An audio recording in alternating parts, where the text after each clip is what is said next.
अब सवाल ये है कि who is the strongest Avenger? Hulk, captain Marvel, अबे पागल है क्या? स्कारलेट विच है। ओ भाई ये कोई सवाल है? थॉर है, इसमें कोई पूछने वाली बात ही नहीं है। मार्वल के फैंस पता नहीं कितना ही आर्ग्यूमेंट कर चुके हैं इसके बारे में, और ये टॉपिक सबसे ज्यादा डिबेटेड टॉपिक है एवेंजर्स एंड गेम के बाद कि who is the strongest Avenger. लेकिन स्टार्ट करने से पहले अगर आप मार्वल से रिलेटेड कोई भी अपडेट्स, न्यूज और थ्योरीज को मिस नहीं करना चाहते तो जल्दी से सब्सक्राइब बटन पे एक हल्क स्मैश मार दीजिए और नर्ड फैमिली का हिस्सा बनिए।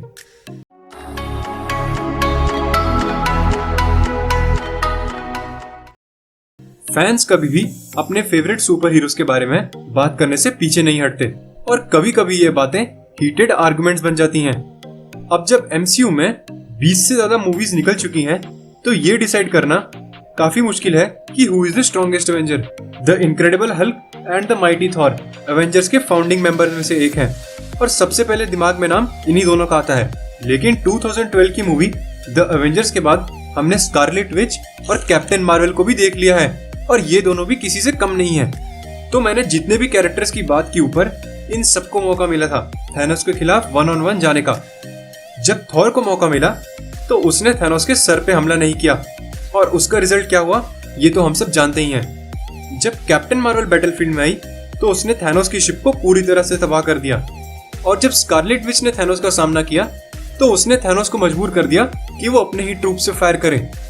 लेकिन वो एवेंजर जिसने थैनोस का सामना किया और ऑडियंस चिल्लाने लगी और तालियां बजाने लगी, वो कोई और नहीं था, वो म्योनिर पकड़े हुए कैप्टन अमेरिका ही थे। तो अगर आप मार्वल फैन हैं और ये जानना चाहते हैं कि कैप्टन अमेरिका कैसे one of the strongest Avengers है तो वीडियो को एंड तक जरूर देखना। अवेंजर्स एज ऑफ अल्ट्रॉन वो पहली मूवी थी जिसमें हमें ये महसूस हुआ कि शायद से स्टीव रॉजर्स म्योनिर को उठा सकता है, क्योंकि वो उस मूवी में उसको थोड़ा सा हिलाने में तो कामयाब हो ही गया था। उस मोमेंट को देख के फैंस को हंसी तो जरूर आई होगी, लेकिन फाइनली कैप्टन अमेरिका के शाइन करने का टाइम तब आया जब वो थॉर और आयरन मैन एंड गेम के क्लाइमैक्स में थैनोस से लड़ रहे थे। और जब थैनोस थॉर पे भारी पड़ रहा था और उसे हराने ही वाला था, तब कैप्टन अमेरिका ने म्योनिर को उठाया और थैनोस पे हमला बोल दिया। अब ज्यादातर लोग ये सोच रहे होंगे कि इसकी वजह से कैप्टन अमेरिका स्ट्रॉन्गेस्ट एवेंजर कैसे बन सकता है। तो स्टार्टिंग पॉइंट के लिए मैं ये बता दूं कि म्योनिर को वही उठा सकता है जो वर्दी है, और कैप्टन अमेरिका ने एवेंजर्स एंड गेम में ये दिखा दिया कि वो वर्दी है। कैप्टन अमेरिका को दूसरे शब्दों में सच्चाई की मूर्ति भी कह सकते हैं और वो हमेशा सच्चाई के लिए खड़ा होता है, चाहे उसके लिए उसे पूरी दुनिया से सामना क्यों ना करना पड़े। और इसका प्रूफ हमें captain America the first Avenger में मिल गया था, जब कैप्टन अमेरिका को सुपर सोल्जर सीरम देने से पहले भी वो दूसरों के लिए अपनी जान भी देने को तैयार था। Win wars. Guts. Grenade!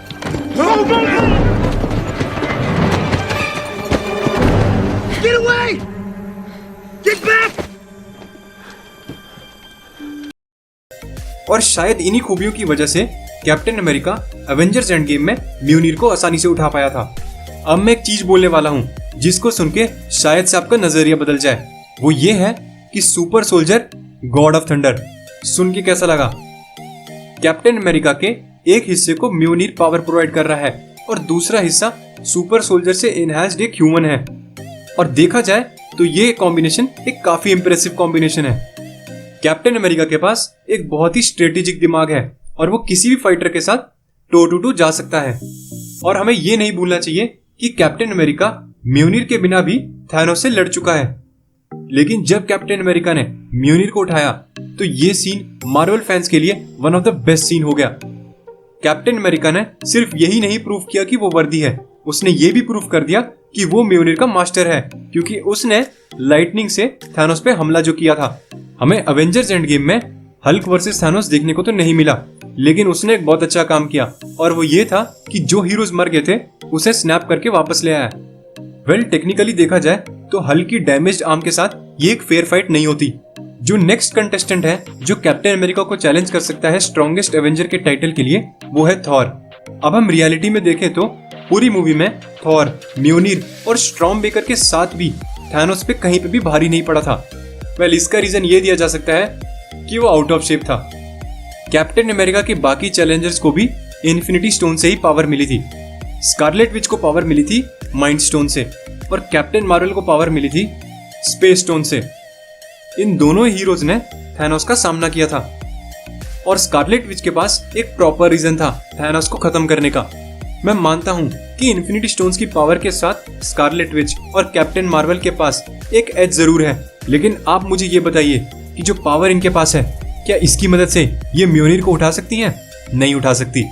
तो ये कहना गलत नहीं होगा कि एंड गेम में कैप्टन अमेरिका ने म्योनिर को उठा के वो एक super soldier god of thunder बन गया है और वो किसी का भी सामना कर सकता है।